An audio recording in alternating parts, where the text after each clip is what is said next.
Hi, I'm Vince and welcome to my channel, Vince Cooper Games. In this video, we're going to continue with the playthrough of my solitaire war game, Bloody Lane, and we're going to resolve turn 9 today.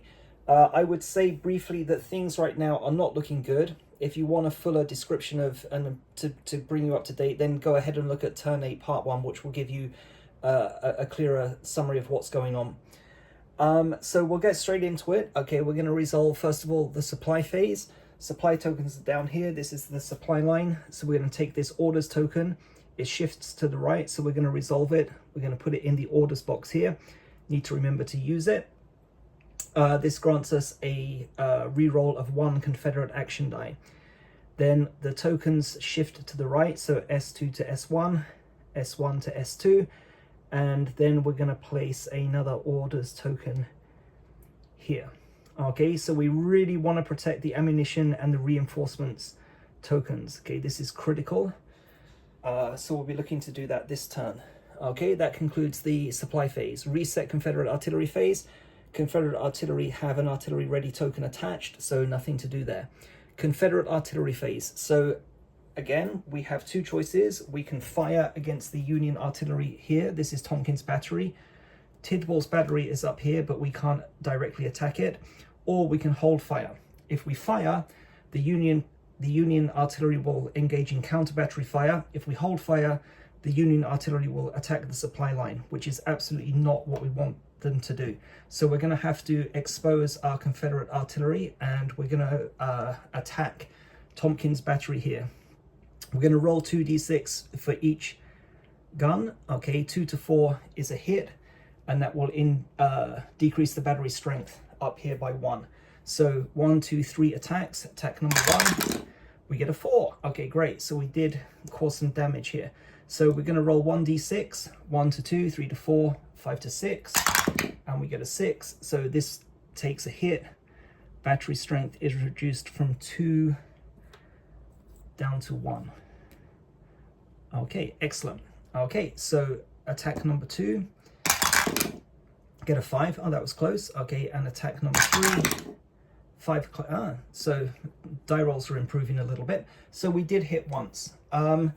So next, we remove the artillery ready tokens.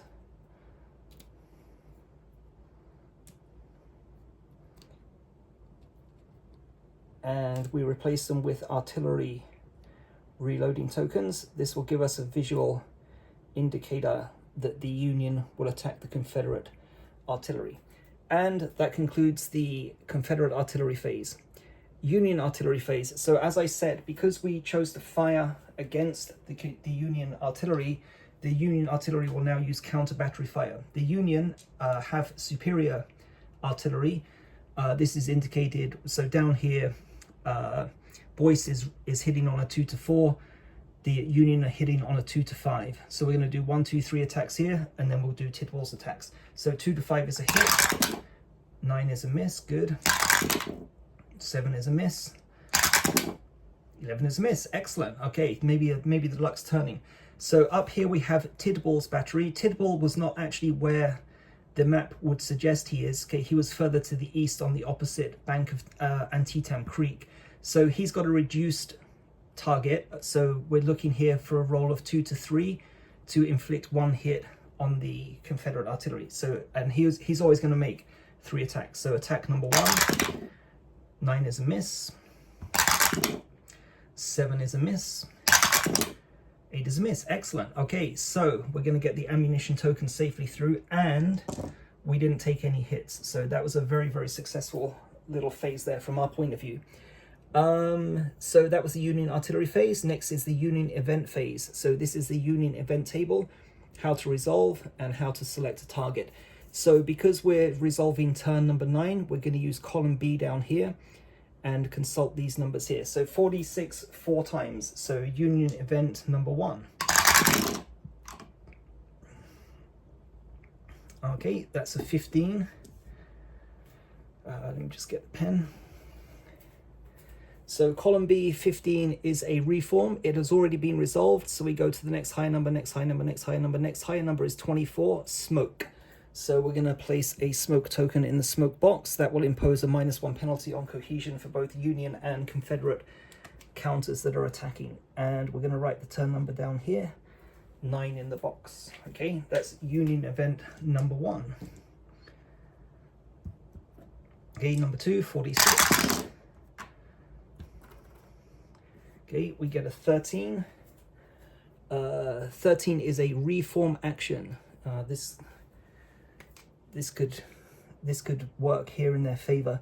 Let's write down 9 there first of all. Okay, so reform action gives a free cohesion check to any Union counter that has its cohesion below its maximum.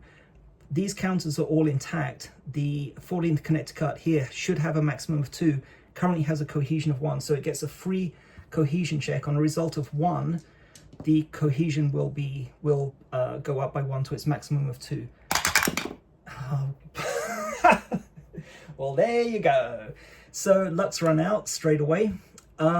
So the cohesion returns to 2. Any counter that has its maximum cohesion, we remove the cohesion counter. Also in the event phase, so that in order to allow the Union counters to take an action, we remove the crouch token. Okay, this is a little bit different from the Union action phase. In the Union action phase, if it makes a successful cohesion check, the crouch token remains attached until the end of the turn. So we're going to remove that now, which means the 14th Connecticut will be able to take some kind of action during the Union action phase. Okay, so that's 2 events resolved. This is number 3.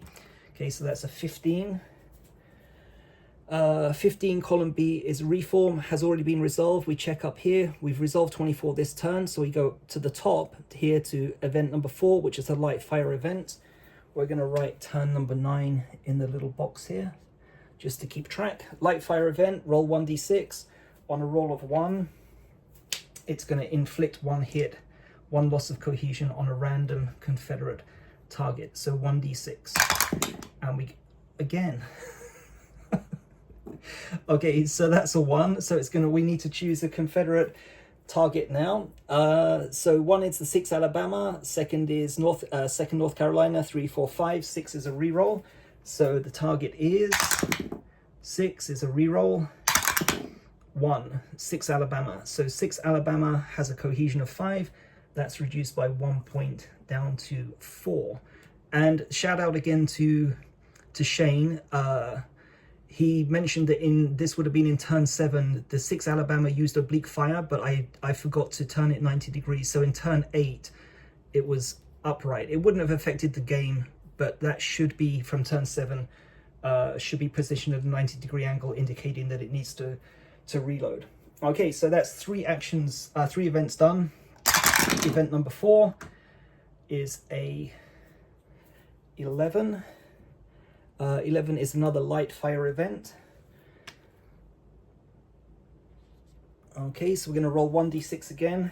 1 will be a hit and a loss of 1 cohesion point. Okay, 1d6. 6 misses. Okay, good news. Okay, so that's 4 events. We've marked off 9 in 4 different boxes, and that concludes the Union event phase. Okay, I'm just going to pause the video now, and we'll come back and do the Union action phase in a minute.